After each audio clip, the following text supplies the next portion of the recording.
Hello YouTube, welcome back to Blake's 10. I've just done a thing. I've just bought that.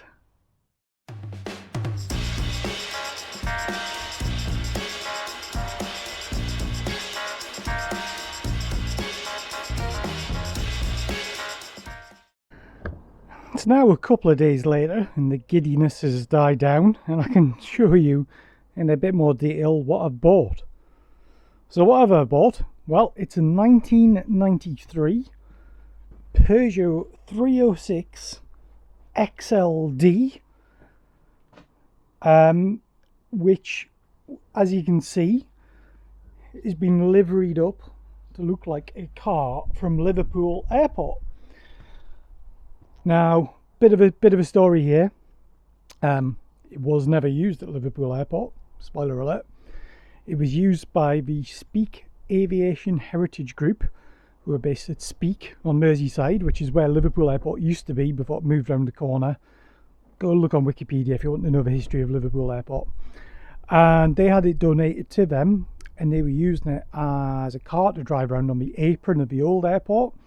They've got several preserved aircraft there, and they've got various shipping containers with tools and parts in. They were putting the parts in this, driving it to the aircraft, using it, driving it back again. And I think it was last MOT'd in 2009, so it's 2015. No, it's not 2015, it's 2025 when I'm recording this. So yeah, you do the maths. It was a long time ago. It is the 1.9 litre XLD engine, straight diesel engine.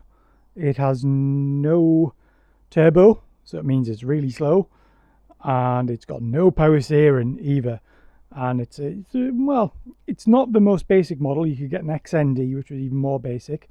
The XLD came with sunroof, electric sunroof, and a rev counter and a 4-speaker stereo. But I'll show you some of the problems with it. So starting at the front, it was vandalised. Some people broke into the site, smashed all the glass. So you can see the windscreen is completely gone. Come around the passenger side, we're missing the wing mirror. The passenger side has no window, and the passenger side rear has no window. I've just put this cover on to stop things from going in there. Also, it has no rear screen either, hence this other cover. And it did have these windows broken as well, but the charity replaced them, or the group replaced them before I got it. 306s don't really rust. This one's a bit rusty, so we've got some rust up on the roof here. Quite bad round here. I think it'll all just rub back and be fine. We've got a sunroof which is half open, and the sunroof which appears to have been corked up at some point, which has probably contributed to a bit of a rust. But let me show you the inside. So this is the inside. It is incredibly original. So you've got the original cloth seats in here. Gear knob is missing. Yeah, don't know how. You got some stickers saying, you know, caution, in misuse of this equipment can result in serious fun. So yeah, not sure about that. But yeah, it's, you know, it's actually relatively clean considering it's on 181,000 miles, of which I've got service history for most of that, to be honest. It's actually in really good condition here in the front. So if I climb in, there's obviously bits of glass everywhere, but you got 2 glove boxes, because that was a Peugeot thing. In the glove box I've got loads of things which were missing, such as the wing mirror and bits of interior trim as well. You've got the original Peugeot stereo. You've got the dials there. I think the immobilizer has been bypassed at some point. So the early ones had an infrared clipper, infrared receiver, which would sit here, which is also in the glove box.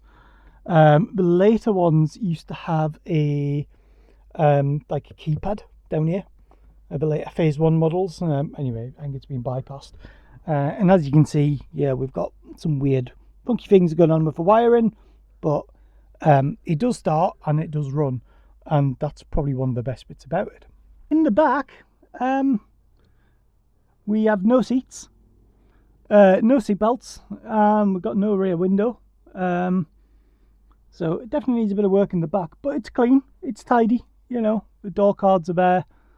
It's definitely something that I can do something with. On the roof we've got a flashing dome light as well, which is something they added, and yeah, I don't think it's in too bad a condition really, given the life it's had and the age it's got. So here is the famous 1905cc XUD engine, so straight diesel, no turbo, will run on pretty much anything you put in it as long as it's runny and burns. So simple, only accessories and alternator, no power steering, no aircon. Super simple. The organisation had this sitting for about 5 years, then they decided to use it again. They put a new battery on it, fired up straight away, as I will show you now. The battery I've got doesn't quite fit, so I can't quite put the bonnet down fully, but there you go. Wait for the glow plugs to go out.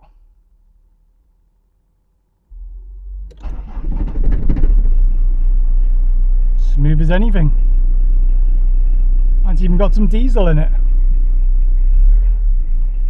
The radio kind of works, I think. Needs its code going in. Fans work. I've not been able to get the well, heated screen doesn't work because there's no heated screen, but the indicators and hazards aren't working, but the lights are, so you can see, yeah, dashboard illuminates and everything lights up as it should do. So let me pull this out and you can have a better look. So here we are in the daylight-ish, flashing light on the roof. How cool is that? But you know, it's not too bad this, bodywork wise, it's actually fairly straight. I'm quite positive about it. Tow bar on the back, great.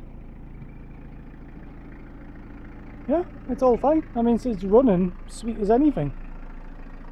So, you know, as XUDs do, they just run and run and run.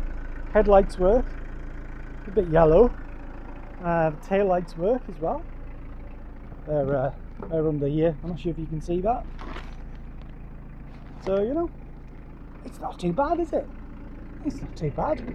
Let's have a look inside. I've had it running for a bit now. Yeah, it's coming up to temperature as well. So, yeah, I really like it. And just by pressing the button as well, I've managed to get the sunroof to go up. It should go that way as well, and it should slide, but I need to get all this silicone stuff off it first. But I'd love to know what you guys think of this. Should I keep it in the same livery? I want to. I think, you know, without the livery, it's just a white Peugeot 306, but this is something a bit special, isn't it? I've already ordered the glass for the passenger side, so that should be coming soon. I'm going to try and get a new boot lid to go on. I think that's easier than just replacing the glass. And then it's, you know, relatively watertight. The windscreen is going to have to be a professional job because it's a laminated windscreen and it forms part of the structural integrity of the body shell. Don't fancy doing it myself, so that'll be after a professional job. But what I think I'll have to do is sort out the rust on the roof first, which I've just noticed the sunroof's come up higher than the roof. Interesting. I wonder if the roof's got a bit of damage on it, or the sunroof mechanism's a bit wonky or something. Yeah, actually the sunroof's coming up at the back now. So yeah, there's definitely something a bit funky going on with this sunroof. In fact, I think I'm going to cut this silicone off now, and then whilst sort of, if I need to treat the roof, if it needs any welding, obviously I'll do that whilst I've got the knackered screen in, because it doesn't matter if I get weld on it as long as I protect this bit. Yeah, definitely something funky going on with this sunroof. It'll go down, but it won't go back in. I think it's just the amount of gunk which has gone on it, I think, to be honest. I don't think it's too rusty around there. I think it's just, yeah, I used to have a 306 and I thought my sunroof was leaking, but it wasn't. It was the aerial was leaking. So I wonder if someone's gunked that up trying to think it's leaking, and it's not. I'm going to leave it as that for now. I'd love to know what you think of this car. Am I mad? Am I crazy? Is it a good idea? Drop your comments below. If you like the video, press that like button as well. And of course, if you want to see more of this, then subscribe to the channel as well. So thank you for watching, and I'll see you in the next video. Bye for now.